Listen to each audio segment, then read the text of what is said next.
The PSA is running a campaign in support of learning support officers in schools. It's about permanency for long-term temps. It's about professional standards for these people. There's about 5,000 learning support officers employed across the state, and the majority of them are actually long-term temps. Some of them have been in the system for in excess of 10, 12, 15 years, and still long-term temps, which is totally unacceptable to the association. We actually want them to be trained properly. We want them to have a career path.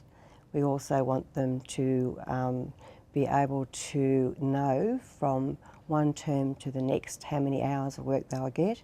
In some cases they're working as little as 2 hours a week, and we believe that there is a need to put permanent learning support officers in every school across the state. The problem that we've got, the department keeps saying to us that these people are employed with Commonwealth funding.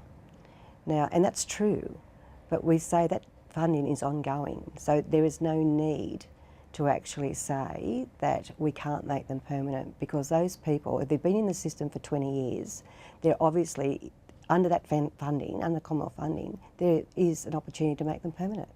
And once one child moves on, another child comes through the door. Well, it means I don't have job security.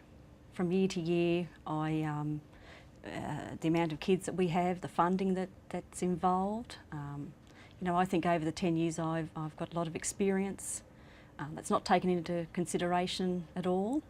I'm always asked back every year for the past 10 years, so I'm obviously doing something right.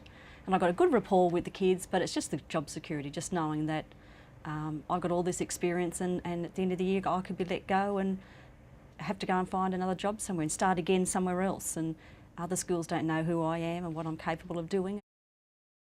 The students might be categorised in one particular criteria as having a learning disability or intellectual disability, but they might have secondary disabilities such as autism, such as a physical disability, such as medical needs. And so the learning support officer has to be very skilled in being able to assist the teacher in meeting those needs.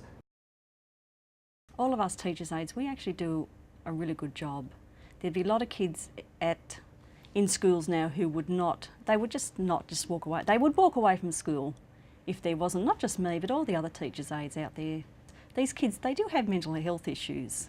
So sometimes they don't see the big picture. And we're there to help them get through. And we do get them through.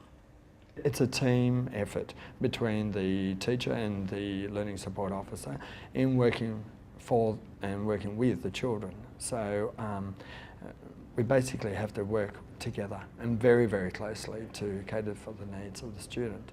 And the students become very dependent on both the teacher and the learning support officer. We wouldn't be able to cope if we didn't have the LSOs.